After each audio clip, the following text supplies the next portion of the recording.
Hello, this is Mahadeva the Thunder Wizard, and today I want to reflect on some ideas about the nature of time, the nature of reality, and the Mandela Effect. And specifically, I want to use the Black Tom explosion from 1916 to stimulate a discussion, which I will share with you. So, if you're not familiar with the Black Tom explosion, I wasn't. I'd never heard of it. I'm a history buff. I had never heard of the Black Tom explosion. So if you've never heard of it, the Black Tom explosion is a humongous, huge explosion. I don't know how big it was. It was big enough it was in New Jersey, and it was in New York Harbor, I guess. Black Tom is a rock outcropping that I guess they built a bunch of piers and things around it and created this, place called the Black Tom Peninsula. And anyways, there was a huge explosion in 1916, which was felt all the way in Maryland. I think it would have registered a 5 point something on the Richter scale if it were a seismic event. It blew out windows in downtown Manhattan Beach and caused millions of dollars way back in 1916. Millions of dollars of damage to the Statue of Liberty.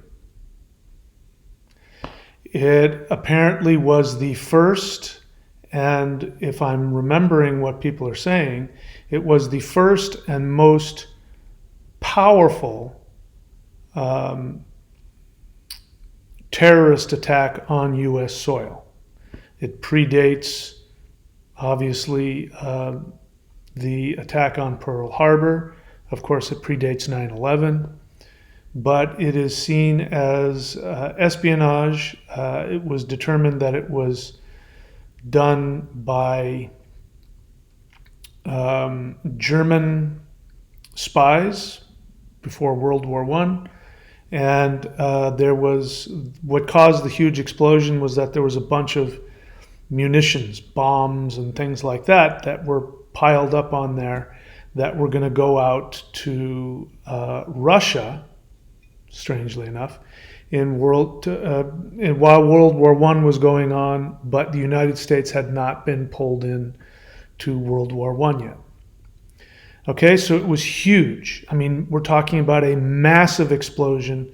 There were deaths. I don't know how many. We don't know exactly how many actual deaths or resulting deaths, but there were deaths as a result of it.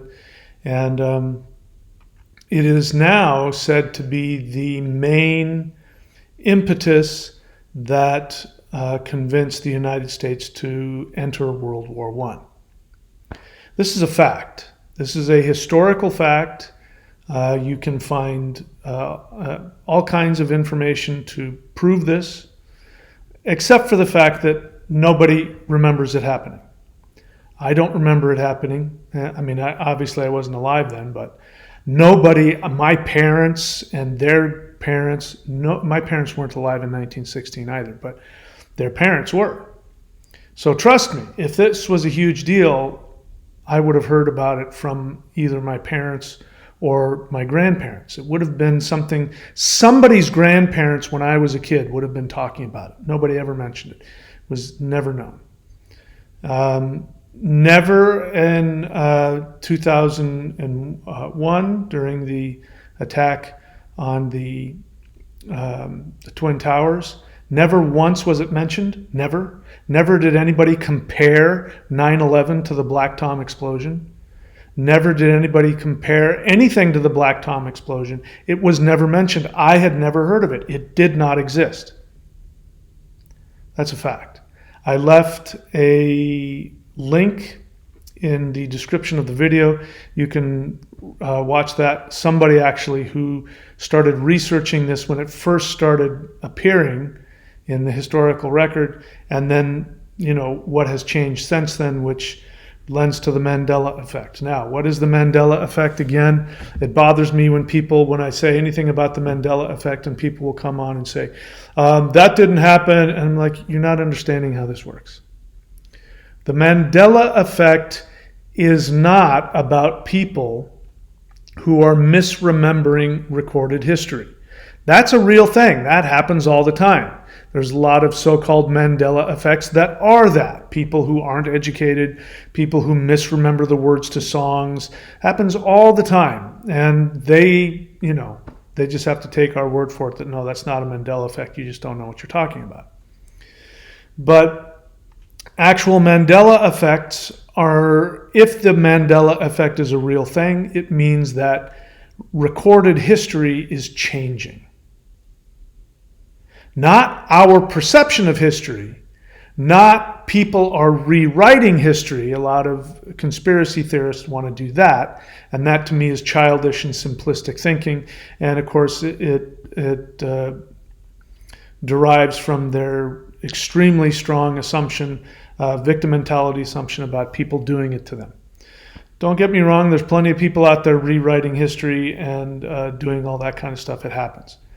The Mandela effect is when actual history changes. Again, it is my belief that the Mandela effect is not a result of crashing timelines. If that were the case, nobody would survive. If you had two Earths and two different timelines, even if they were extremely similar, but the language was different, or people drove on the other side of the road, or the money was different, or laws were different. If that were the case, and two extremely closely related timelines were to crash together, it would destroy the world. So that's not what's happening here. It is my belief that the Mandela effects that most people are aware of, usually having to do with songs, usually having to do with lines in movies, things like that, those I believe are messages of hope from the future. There are some very powerful people, perhaps me and you, in the future, for all we know. They have the ability to actually change recorded history, but they've embedded messages, very powerful messages that are messages of hope. So I'm going to take that category of Mandela effect, put it aside. I do not believe the Black Tom explosion is a message. Could be. I'm willing to be wrong about that, but I don't think it is. I believe now what is happening for me is that my understanding of what time is has changed. Time is an illusion. History is an illusion. I can tell you, and so can anybody. I mean, I don't know anybody who's old enough to remember what the history used to be. I don't know anybody who goes, oh yeah, I remember the Black Tom event. Oh yeah, I learned it in grade school. Oh yeah, people my age, never heard of it. People older than that, never heard of it. History buffs, history experts, never heard of it. And there are, history documentary shows on TV with these so-called, the history people or whatever it's called. And this woman was doing, the Black Tom explosion, and she's like, I'd never heard of it. How come I'd never heard of it? I'd never heard of it. This just doesn't happen. The largest explosion on U.S. soil associated with espionage, associated with terrorism, associated with getting the U.S. to go to war in Europe for World War I.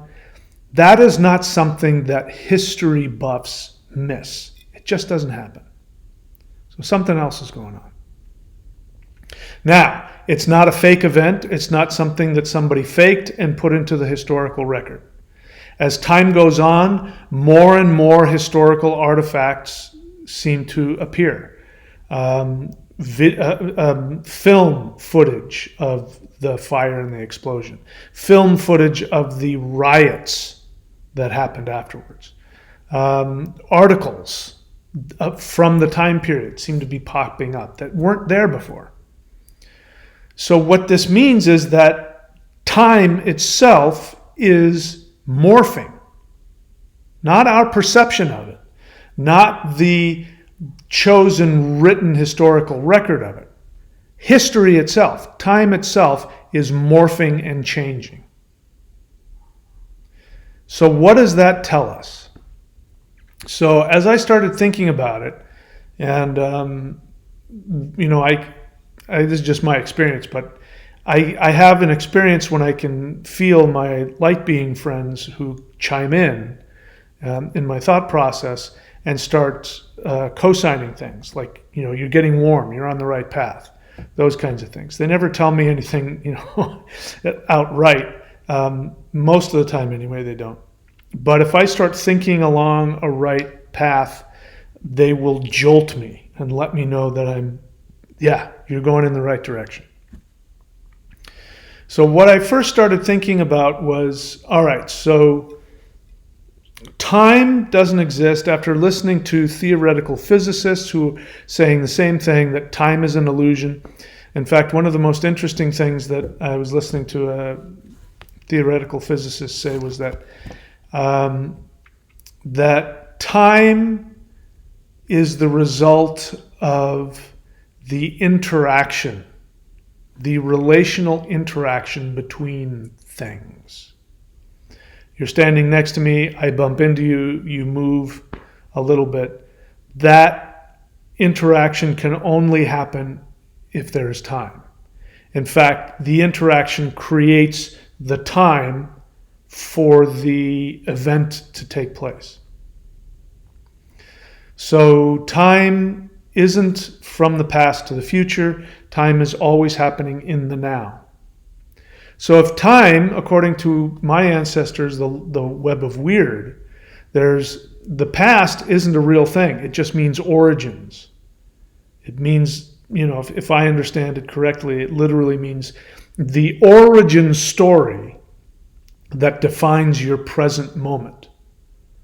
And because of that definition of your past, the story you have about your past, that drives you to take certain actions which interacts relationally with objects and people and things. That creates movement. The movement is in fact time unfolding in front of you. The future, as we know, hasn't happened, and the future is called debt. We could call that possibility. So there's the origin story, there is the possibility of further interactions relationally between things, and then there is the ever-present moment which experiences time as a result of the interaction between who knows what. So the idea is if nothing interacted with each other, there would be no time. Literally, time would not move. So again, that's theoretical physics. So in my mind, I start thinking about the time, the present time being sort of like this outcropping of energy. That in the present moment, there is an interaction between objects which creates a wave, a time wave. Now, just like when you drop a pebble into a pond, the wave, starts to span out from there in all directions. So that would mean, as we experience the present moment, it creates ripples of time that go in all directions. Since for us, time is just two-directional, forwards or backwards. We can either look forward in time or backward in time. Then that would mean that our present interactions, again, I've said this universe is a universe of action, not a universe of thought. Emotion is even a reaction to something. An emotion is even a reaction to a thought, and a thought, That's a whole other video. But this universe is a universe that is run by actions, which include beliefs, which include choices. Your choice to believe, your choice to do, your plans to do something, that creates a relation. Just thinking about, like I'm thinking about going back to Australia. Just me contemplating that intention creates waves because it's an action. And I'm going to have to decide and take some, direct action on that, but that's going to create waves. And it will create interaction between things. Relationally, my relationship to planet Earth will change because instead of staying where I am in Florida and having to find a permanent place to live in Florida, I'll have to get on a plane and get a visa and be mobile again living in a foreign country. That's going to change the way I interact with things, which is going to change, it's going to create a vibrational wave of time that's going to go in all directions. Okay, you got the picture. So, since I know for a fact that up until very recently there was no such thing as the Black Tom explosion, what got the United States into World War I was the sinking of the Lusitania. There was never any terrorist event on United States soil of any significance. Certainly 1916 didn't have one. And there was never anything that damaged the Statue of Liberty that created an event, that people felt in Maryland that blew out all the windows and created riots in, Manhattan, New York. None of those things happened, I know, because I would have heard about it. And yet now those things have happened. So what created that? So our beliefs, our intentions, our unconscious agendas. Again, I keep telling you guys to drop the fear mentality. If you have a fear mentality, guess what? You're creating a future. You're obviously creating a present. And what you didn't realize is you're creating a past. So I believe that the Black Tom event has to do with our modern. I think it may have been a result of 9/11. Our feelings and our reactions and our responses to 9/11 changed everything. But I never heard of the Black Tom explosion until after the whole, I guess it was a thing. The Mandela Effect was a thing before the lockdowns and everything. But I think all of that, the increased fear of not just attacks, but of espionage, of people hiding in plain sight, doing things in the dark. The fear that they're out to get us, whoever they are. The fear of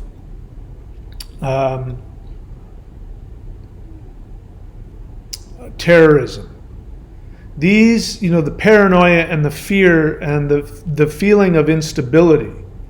Because again, the United States has had this reputation for a long time, up until 9/11. The United States has had this reputation of, nobody comes and attacks us.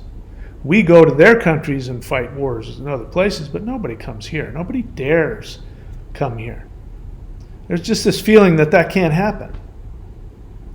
And ever since 9/11, that has changed. Ever since people have become aware that the United States government is not what we thought, that it's actually being controlled by extremely narcissistic, psychopathic people who would, do things like create a terrorist attack.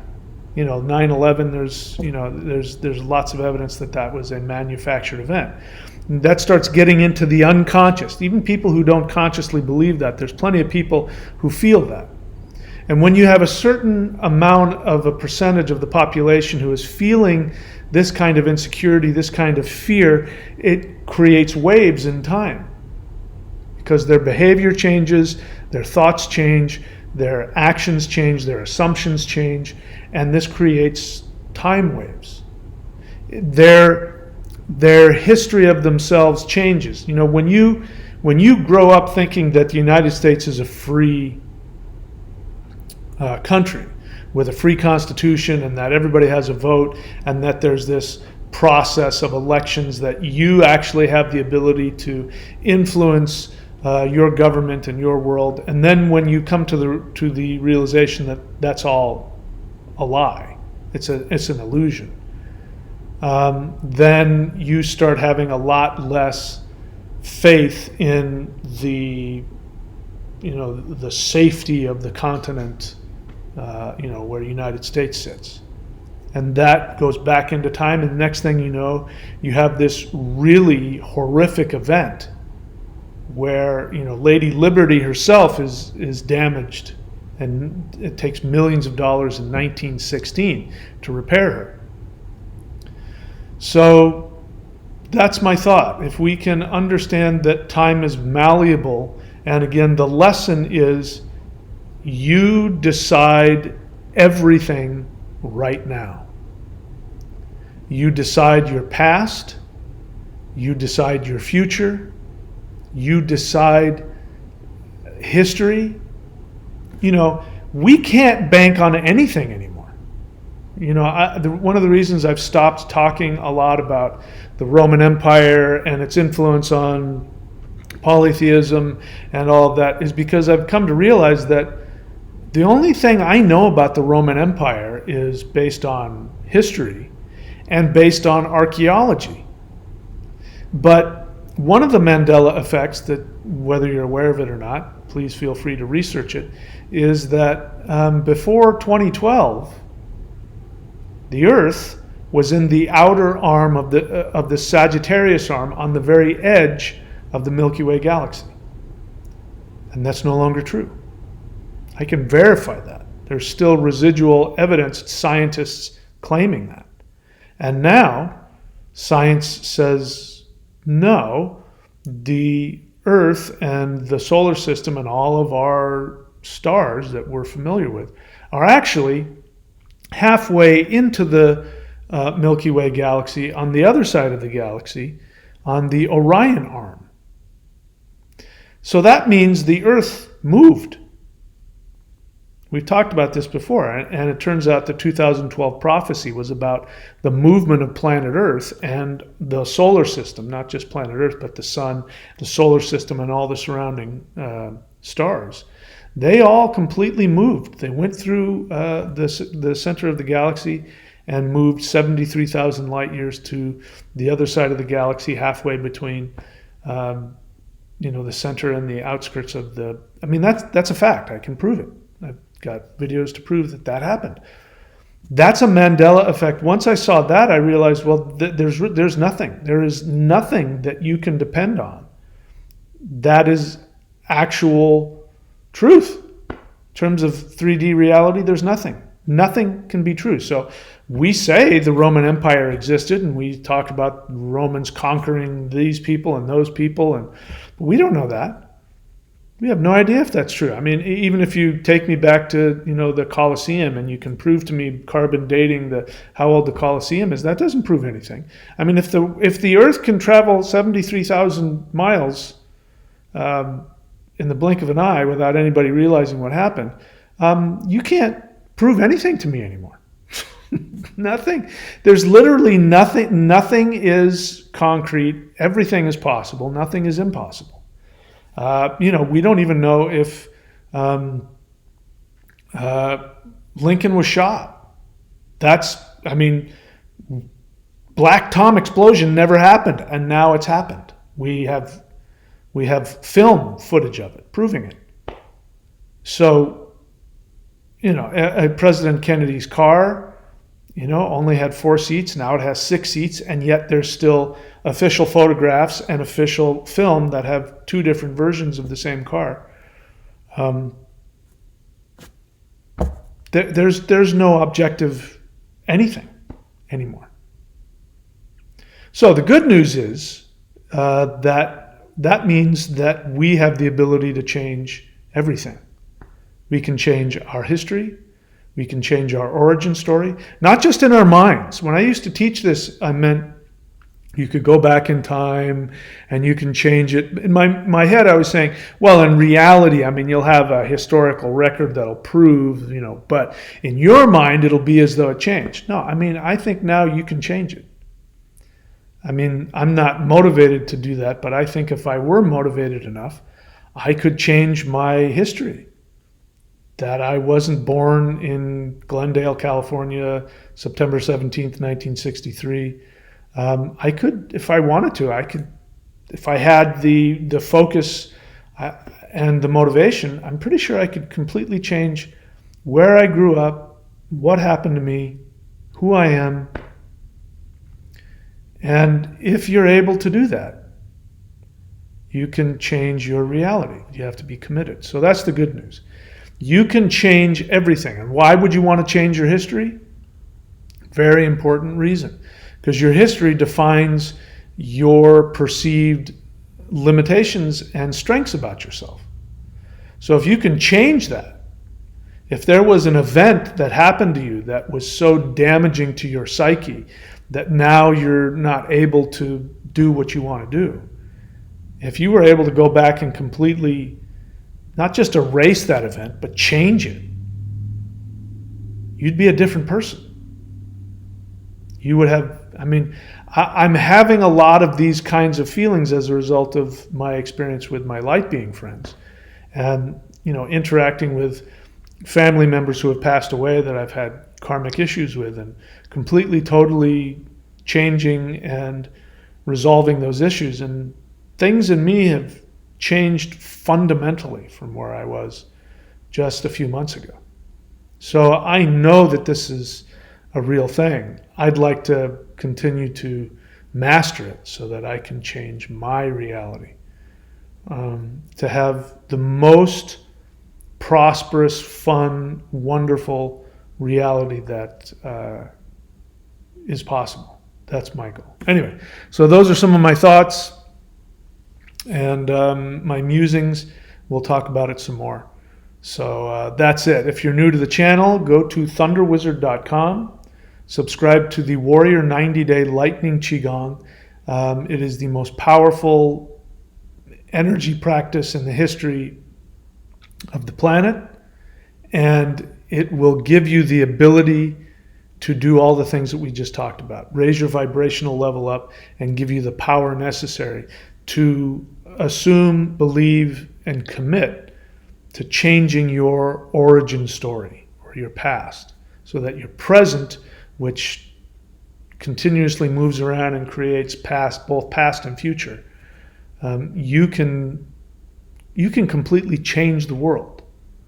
Everybody listening to me, you could change this world from the world that you perceive it to be and all the limitations, and you could turn it into a heaven on earth. You have that ability if you're able to acknowledge it, accept it, and do the work to make it happen. So anyway, I'm going to attempt to learn more about that, and I will share that with you. And thunderwizard.com is the place to go. Sign up for that. All right, that's it. I wish you guys all the best. I'll see you guys soon.